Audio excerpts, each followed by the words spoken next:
Monsieur le maire, mesdames et messieurs, chers amis, effectivement, les témoignages que nous venons de voir, d'entendre, les photos qui ornent cette mairie du 2e arrondissement nous bouleversent tous.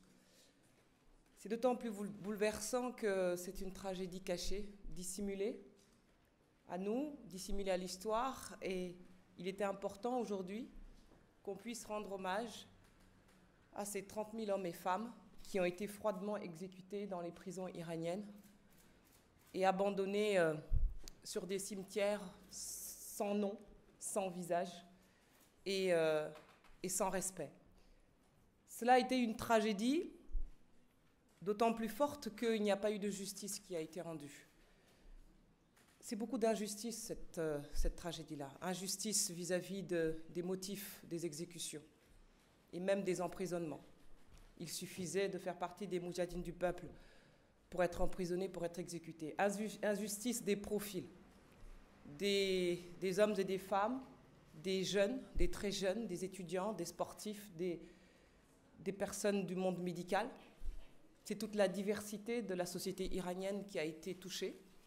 C'est effectivement également une génération qui a été frappée. Injustice pour les familles, puisque sans sépulture, sans reconnaissance de ces morts, eh bien, ce sont des millions d'hommes et de femmes qui traînent la mémoire de leurs êtres chers et qui n'ont jamais pu entendre que la justice soit rendue. Injustice aussi parce que ceux qui ont commis ces crimes sont encore en place. Injustice aussi parce que personne, ou si peu, à part quelques organisations non gouvernementales, n'ont dénoncé cette tragédie pas si lointaine. Donc aujourd'hui, en effet, en ce jour si particulier du 24 août, eh bien, c'était la moindre des choses que de leur rendre hommage, mais il ne faudra pas s'arrêter là. Les mots ne peuvent pas suffire, parce que ce que déclenche cette horreur, c'est finalement la volonté de se mobiliser. Vous savez, les droits de l'homme, ce n'est pas que de la morale. C'est ce que j'ai appris quand j'étais secrétaire d'État aux droits de l'homme. Les droits de l'homme, ce n'est pas que de la morale. Les droits de l'homme, c'est du droit. C'est donc un exercice qui mobilise des avocats, des procureurs, des textes de loi. Et ceux qui ont commis ces crimes, et dont les noms sont connus, quelle impunité, méritent d'être traduits en justice. Il y a une cour pénale internationale pour ça. Il n'y a pas de paix sans justice. C'est la grande leçon des peuples en guerre. Et l'Iran est en guerre. Et nous avons choisi, dans le cadre d'une coalition internationale, de nous allier à l'Iran. C'est une faute morale, une faute politique, une faute humaine. Nous voulons combattre Daesh avec un régime qui commet le même genre de crime. Ça ne marchera pas. Et la France est engagée dans cette coalition par impuissance, parce qu'elle n'a plus rien à dire.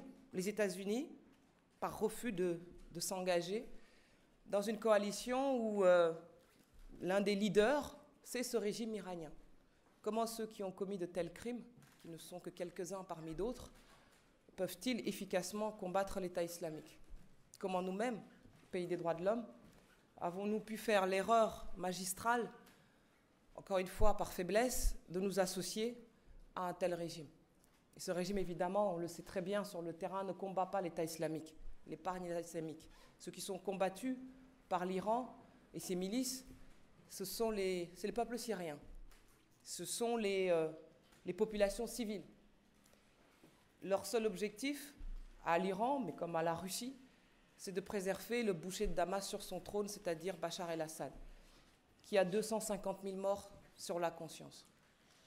Pardon de ce rappel par rapport à notre actualité, mais je voulais faire le lien entre hier et aujourd'hui.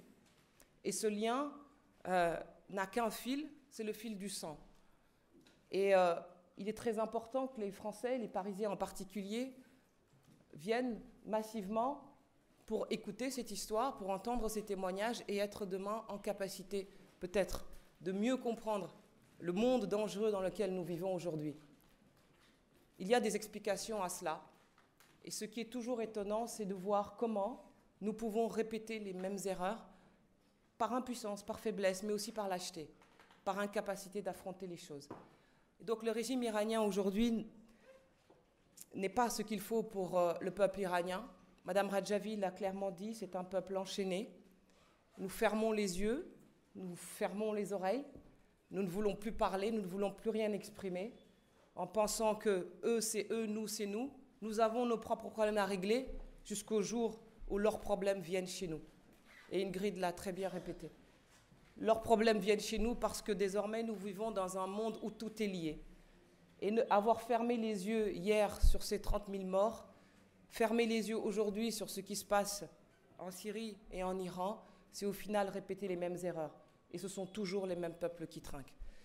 Donc aujourd'hui, je suis fière d'être ici parmi vous pour encore témoigner de cette réalité qui n'est pas lointaine, qui n'est pas ancienne, et que nous puissions peut-être enfin tirer les leçons de ce passé-là, de ce présent-là, pour être en capacité, oui, de faire une justice pour ces visages, pour ces hommes et ces femmes, parce qu'en effet, il n'y a pas de paix sans justice. Merci beaucoup.